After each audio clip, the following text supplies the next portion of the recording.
claro que si tienen otro mazo de cartas, que es probable que a algunos les pase, que tengan el Rider o que tengan otro mazo, van a encontrar algunas similitudes, pero también algunas diferencias. Lo que siempre vamos a ver comúnmente es que el diablo tiene tanto características humanas como animales y que las características animales que se le traigan no van a ser casualidad, ¿sí? Todo se toma como un aspecto simbólico que le otorga significado a la carta. Y siempre, casi siempre, nos vamos a encontrar a dos personajes que ya sea están atados o encadenados o de alguna manera atrapados hacia esta poderosa figura, ¿no? Como lo vemos en el centro, así como nos generaba esta misma sensación la carta del Papa, ¿no? Como esa figura central que llama la atención. Bueno, pasa lo mismo con la carta del diablo. ¿Y por qué se remarca esto de tanto la postura del diablo, que es un poco burlona, y eso suele pasar también mucho, el diablo siempre parece como riéndose, y a su vez como si nos estuviese pudiendo observar. Y por otro lado, la actitud de los personajes, que también lo vamos a ver en otras cartas, es casi como si, por un lado, o aceptaran la situación y no se molestaran en cambiarla, o por otro, como si no se diesen cuenta. O tal vez esperan que el diablo mismo los libere de esas ataduras cuando en realidad poco a poco nos vamos dando cuenta que solo ellos son capaces de liberarse. Y es una actitud parecida a la del colgado en el sentido de las manos hacia atrás. Que de vuelta, no sé si en todos los tarots va a ser tal cual así, pero la mayoría de las veces, y como siempre, el tarot nos sugiere que somos nosotros los responsables de liberarnos de lo que sea que nos esté atando, ya sea creencia, ya sea algo físico, o ya sea, como en este caso, ataduras que vienen de parte del diablo, que ya vamos a ver un poco de dónde vienen. El diablo y el papa como la doble cara de una misma unidad. El papa diría, el camino es por allí. Y el diablo diría, el camino puede tener desvíos. Él es la disyuntiva del papa. Y también nos diría, lo que niegas te somete y lo que aceptas te transforma, ¿sí? El diablo no viene a ser una carta que tenemos que tomar como algo negativo, algo oscuro, algo que nos dé miedo. Pasa un poco parecido como con el arcano de la muerte, ¿sí? Que son figuras o personajes a los cuales nos enseñaron a tenerles miedo. Pero fíjense que probablemente varios de ustedes conocen películas donde el diablo aparece representado muchas veces como si fuese una especie de compañero de personaje, que si bien muchas veces lo pone como en apuros o en situaciones un tanto complicadas, también le enseña cosas de sí mismo, ¿sí? De su propia humanidad. Bueno, con el diablo pasa lo mismo. Es como te muestra una parte de vos que no te gusta probablemente, pero que a la vez te devela algo que no sabías y que te hace aprender quizás, darte cuenta de algo, traer conciencia de cierta sombra que no estabas queriendo integrar, que no tiene que ver con el diablo en sí, sino con algo humano. Por eso decimos que el diablo tiene características humanas, porque en realidad viene a mostrarnos nuestra propia sombra. También muchos con el tiempo vamos comprendiendo en películas o estudiando tarot o desde cualquier referencia que vamos, cuando indagamos un poquito más en lo que es la figura del diablo, que es un poco parecido a lo que sucede con la carta del Papa, en el sentido de que ninguna de estas dos figuras te obliga a elegir su camino. Ellos te lo presentan, te lo muestran, y al fin y al cabo siempre es uno el que elige. Pero bueno, los seres humanos tenemos a quizás depositar afuera, ¿sí? La culpa o las decisiones del por qué nos pasan las cosas, y estas cartas nos vienen a recordar que son un espejo o un reflejo de nuestras propias decisiones, de nuestras propias luces y nuestras propias sombras. Entonces, nadie es ni solo luz ni solo sombra, ¿sí? Somos las dos cosas. Somos seres encarnados, llenos de miedos, apetencias y pulsiones. Eso nos pasa a todos. Y todos tenemos deseos, todos tenemos miedos, todos tenemos una sombra, y esa sombra es la misma que nos lleva a descubrir nuestra luz. El diablo nos puede hablar de cualquier tipo de emoción o atadura, emoción reprimida o atadura de algo de mí mismo que todavía no me atrevo a reconocer. Entonces puede ser una pasión, puede ser un miedo, puede ser un anhelo, puede ser una pulsión, ¿sí? O un impulso de hacer algo y no permitírmelo, y está ahí resguardado, contenido. Hace poco estaba leyendo un libro que hablaba un poco sobre esta cuestión, ¿no? Como yéndonos un poco del texto, pero al mismo tiempo tiene que ver. Es un libro que habla sobre los depredadores, ¿sí? El diablo supongamos que es como el depredador esperando al acecho de que caigamos en la inocencia de no reconocerlo como un depredador, ¿sí? De tomar lo que nos ofrece porque es fácil o llamativo o placentero, para que aprendamos una lección de ello. Entonces, em, todos tenemos depredadores internos, sí, todos tenemos un depredador que puede aparecer afuera en nuestra vida real o puede aparecer adentro.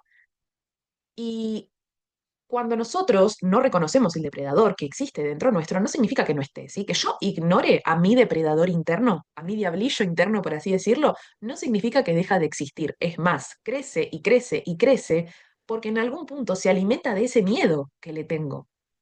Entonces, que yo lo ignore no significa que vaya a desaparecer. Y es más, ellos es casi como si tuviese una personalidad, ¿no? Ese diablillo interno, y se enoja de no ser reconocido e intenta cada vez con más fuerza llamar la atención. Y ya les digo, esto puede ser un miedo que no quiero ver, un deseo que no estoy respondiendo, una pulsión, lo que sea. que está siendo resguardado, reprimido en una parte de mí mismo y que en algún momento va a salir. Por A o por B va a salir. Como también puede ser la típica situación donde desde un acto de inocencia uno accede al depredador y termina cayendo como en una especie de trampa, pero también es esa misma trampa la que lo lleva a uno a aprender, ¿sí? Hay muchas situaciones, ejemplos en la vida. Entonces no se trata de tenerle miedo a este diablo, ¿sí? O a este depredador, como sucede en el libro, sino de ver qué es lo que tengo que aprender yo de mi depredador, ¿sí? A responder también a mis propios instintos. Aparecen mucho las creencias limitantes también acá. Es algo con lo que ya más o menos con el colgado venimos como entendiendo de que existe y ahora con el diablo se nos muestra más claramente. Ya luego con la torre es como la destrucción final de esa creencia, digámosle, pero el diablo nos la viene a poner de frente. Ah, vos creías que con la templanza estaba todo bien, que ya habías llegado a, a tu versión más iluminada. Ok, si estás en tu versión más iluminada, vamos a trabajar con esta sombra. A ver, porque si sos tan iluminado, tenés que poder aceptar esta gran sombra. Es difícil, no es fácil, ¿sí? Cuando llegamos a esta etapa es cuando todos en algún momento nos damos cuenta de que, ok, supongamos que, ¿no? Poniendo el ejemplo de ustedes aprendiendo tarot, que quieren ayudar probablemente a otras personas o que quieren trabajar con su propia energía. Este es el punto donde se dan cuenta de que si quieren tener conciencia, tienen que ir al inconsciente, de que si quieren traer luz a la vida de las personas, también van a tener que ver mucha sombra. Y es parte. Y nos piden aceptación esas sombras todo el tiempo, y nos piden que las miremos, que las abracemos, que las reconozcamos, que trabajemos con ellas, que vayamos a la raíz para poder sanar. Cuanto más intentemos reprimir, mayor va a ser la fuerza con la que va a querer salir o venir hacia mí por otro lado. Plato. Estos dos personajes que aparecen, que en otras cartas aparecen como un hombre y una mujer, un rey y una reina, básicamente comprendemos que estaban adentro de la torre, que la torre no tiene puertas, solo ventanas, y son ventanas por las cuales nadie puede salir. De hecho, las dimensiones de esos humanos en relación a la torre es como vivir en un espacio muy achicado. Si se lo ponen a dimensionar, el tamaño de la torre no es tan grande como parece, y los personajes son casi de la mitad del tamaño de la torre. No hay puerta, la corona está a punto de caerse, una especie de rayo viene desde afuera, hay una explosión, los personajes salen volando, o sea, ustedes imagínense toda esta situación, ¿no? La falta de puertas nos dice que quien dentro vive no puede salir y nadie puede ingresar. Es decir, que esta torre le pertenece a quien la construyó y el que la construyó se dejó bien encerrado y la única posibilidad de salir era que algo desde afuera viniera y rompiera todo, básicamente. Este rayo no viene a liberar a los prisioneros de la torre en sí mismo, sino de esa falsa idea egoica de que ellos van a llegar al cielo desde un lugar egoico, básicamente, de querer dominar desde el ego la conexión con la divinidad. No. Básicamente es un cachetazo esta carta. Por otro lado, el lenguaje corporal de estos dos seres nos explica que están dando un salto mortal, aunque no se percaten de ello, indicando que son aún capaces de enfrentarse a algo, hacia una nueva dirección. Es decir, este tampoco es el final de nuestro héroe.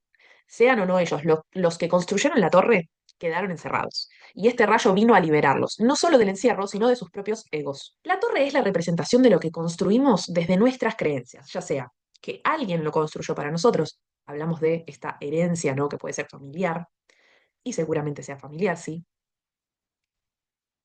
Y también desde las creencias que nosotros mismos fuimos construyendo a lo largo de nuestra vida. Entonces son creencias tomadas, creencias propias, en definitiva son pequeños ladrillitos de creencias que hemos ido juntando hasta formar una torre de seguridad. La torre es como nuestra zona de confort, nuestro lugar seguro, lo conocido. Nuestras creencias que hasta cierto nivel nos ayudaron a mantenernos firmes, ¿sí? Estables o seguros o contenidos, hasta que en algún punto nosotros, como los personajes, empezamos a crecer y a, en algún punto, superar el tamaño de la torre. Y esta nos empezó a asfixiar, a aprisionar, a limitar, a seguir creciendo, y necesitamos de una ayuda, ¿sí? Que es el rayo. Que nosotros decimos es una ayuda externa, pero en realidad el rayo también es una representación de nosotros mismos cuando nos abrimos a romper la estructura. Y esto, como siempre, va a depender mucho de la experiencia de cada persona. Va a haber personas que construyan una torre que no van a querer destruir nunca porque se sienten cómodos y seguros, más allá de que se sientan a su vez aprisionados, ¿sí? Prefieren sentirse limitados o aprisionados o contenidos a romper esa estructura y tener que volver a armar otra, ¿sí? Más grande. O siquiera a enfrentarse con el mundo que hay afuera de la torre. Entonces, para esas personas, lo único que va a sacarlas de su torre de seguridad va a ser que un rayo venga desde afuera. Y ese rayo puede venir representado en forma de personas, situaciones, accidentes, problemas, lo que sea. Situaciones corporales. Puede venir desde cualquier lado el rayo. Ahora, para personas con un nivel de conciencia un poquito más amplio, que son este tipo de personas que se percatan de cuando su torre les está empezando a quedar chica, el rayo va a ser su propio fuego interno, ayudándolos a romper con esa estructura. Y todo esto de lo cual hablamos es muy simbólico, pero a veces puede ser literal, ¿sí? Estar en un espacio que me está quedando chico, que no me permite crecer, expandirme, y tener que mudarme, moverme de ahí por más que me sienta cómodo, seguro, tranquilo, ya lo tengo todo controlado acá, no necesito más, o eso es lo que creo, pero necesito moverme para poder ampliarme, para poder crecer, para poder agrandar. Entonces, todas estas oraciones, todas estas frases, todos estos simbolismos nos van a llevar a lo mismo, ¿sí? A entender que esta torre va a venir a representar una creencia o una estructura de algo que se rompe. Puede ser la estructura familiar que construí, puede ser una estructura de pareja, puede ser una estructura de amistad, una estructura de trabajo, una estructura de proyecto, una estructura de física. Hay algo que se quiebra. Y no toda la torre se derrumba, solamente se cae la parte de arriba, la corona, que ya les había dicho antes que es la parte más simbólica del ego, ¿sí? En su parte más como de baja vibración, por así decirlo, más negativa o estancada, es el ego queriendo dominar. Entonces lo que más se va a romper en mí es eso, es esa parte egoica, no es que se va a destruir toda mi estructura, toda mi base, porque piensen que todos tenemos una raíz y que esa raíz siempre nos va a sostener. Pero lo que puede cambiar es el cómo crecemos con nuestras ramas, nuestras ramificaciones, nuestras hojas, ¿sí? Pensándolo como un árbol también. Entonces, hablando de forma simbólica, ¿no? Es un poco esto lo que nos viene a traer la torre, como la pregunta sería, ¿cuál es esa situación a la cual te estás aferrando? ¿Cuál es esa estructura que seguís sosteniendo, por más que ya sabes que te limita, por miedo a salir, pero que tarde o temprano sabes que algo va a pasar y se va a romper, o te va a obligar a salir, a buscar otro caparazón, por así decirlo, ¿no? Como un cangrejo. Esta construcción que nos separa del resto, de lo que es diferente a nosotros, nos demuestra que si no somos capaces de relacionarnos con quien es distinto de nosotros mismos, no somos capaces de entender la unidad. Las dos caras de la moneda. En realidad, ahí es donde está la espiritualidad. De nada me sirve considerarme un ser elevado por meditar, conectar con mis guías, manifestar, etcétera, si no habito el mundo real. El mundo real está afuera, esperando mi apertura a reconocerlo, para encontrarme a mí mismo. Cuando este arcano aparece en una lectura, no necesariamente indica algo malo. Si bien implica la caída del ego, la destrucción y el dolor de habitar ese cambio rotundo, si la palabra cambio es clave con esta carta, también libera, abre nuevas oportunidades para la experiencia de la persona. Soltarse de algo construido que ya no le permitía expandirse, o incluso de algo que sostenía sin ser propio de sí. Lo que viene desde afuera como destino es en realidad una señal que la vida nos está enviando para que nos demos cuenta de lo que debe cambiar, ya que tendemos a apegarnos a lo que nos resulta seguro, sin percibir que nos delimita. El apego a lo que debe soltarse es ignorar esa parte de nosotros mismos que hace tiempo pide libertad. Hasta que algo pasa, se derrumba y me obliga a volver a empezar donde en el fondo siempre supe que debía hacerlo.